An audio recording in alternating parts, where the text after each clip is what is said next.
Hi and welcome to another MDF Tuesday. Let's create a beautiful mixed media tag today. I will be using coffee and chocolate collection from Stamperia and some other bits, but the main element is the crafty shape from Stamperia tag. The tag is a bit wider than usually tags are, and it has a round top. I will start by adhering a piece of paper to my tag. This will be my background for the composition, and I have chosen the paper from Coffee and Chocolate collection. This is like a scrap I had left, and it's so beautiful. I thought it will look great here. I couldn't decide which side of the paper I wanted to use, but then I decided that I will use the more busy side, and then I wouldn't have to worry about adding other things to the background. The only thing I will add will be a bit of stamping and inking the edges of the tag. When adhering the paper, make sure that the edges are well stuck to the base, and then you can trim off the excess.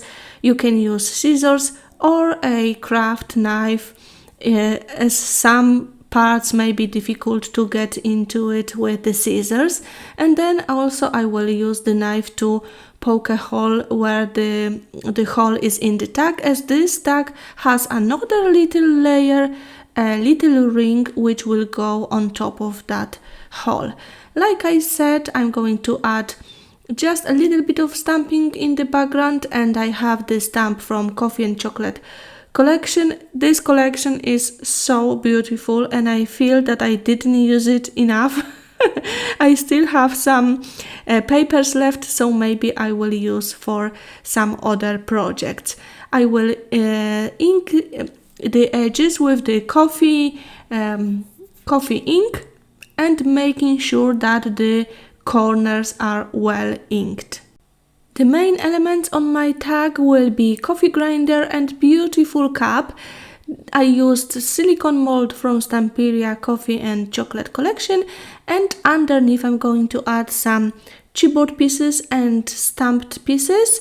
I took few chipboard elements out and then decided to go with the leaves. And before creating the composition, I'm going to paint my elements.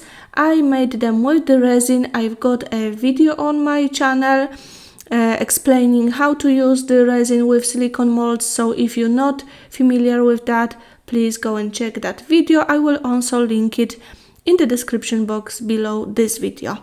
So to add a little bit of color to my elements, first I will paint them with chocolate paint. I do not use water here. The brush is quite dry, and I especially go in all like if you have elements with details, I especially want those details to be covered with the chocolate paint, and then when this paint is dry, you can apply another color on top.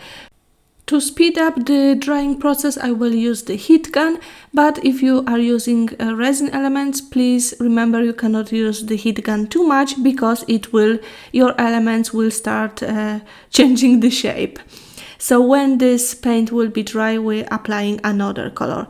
While it is drying, I'm going to do some stamping.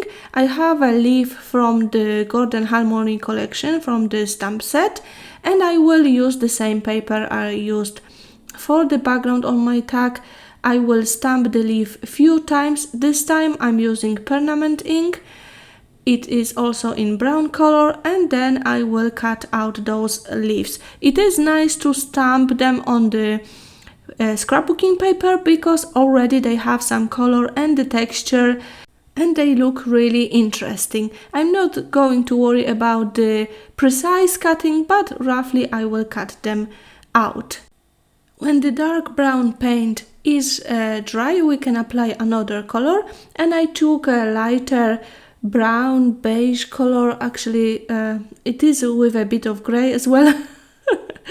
So this time I'm just using a dry sponge and I go on top of that brown layer, but not going into the details too much with the color, as I want the details to be with that dark paint.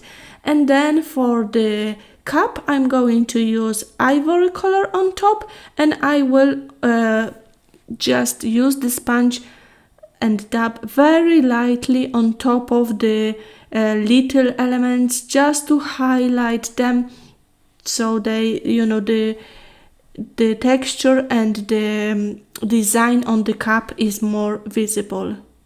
Of course, I could spend much more time on painting these elements, but for this project I don't need that. Both elements are really pretty, even if they will look a little bit messy. For attaching the ring to the tag, I'm going to use extra strong glue from Stamperia. This glue is also good for resin elements and anything heavier. Today I will use it for almost for everything. I mean, why not?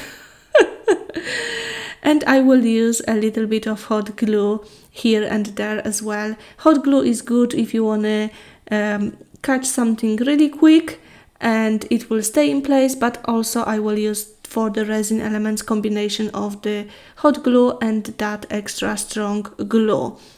And then you can be sure that the things will stay in their place.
To finish off my project, I took a piece of fabric from Coffee and Chocolate collection and I'm going to attach it to the top of my tag.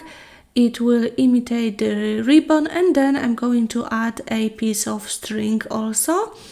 First I will go through the hole with that fabric, and then I will use a little bit of hot glue, and I will crunch the fabric as well and use a little bit of hot glue just to glue those two pieces together so they stay with the design towards me. And then I will tie a little bow using the string.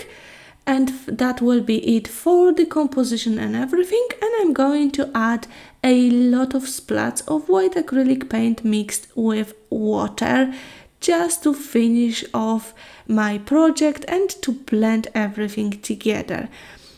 And this will be it. Thank you so much for joining me today. I hope you will find this project inspirational. I love how it turned out. It's so beautiful, and I think it will be a great gift to someone who likes coffee. Thanks again, and see you next Tuesday. Have a lovely creative day.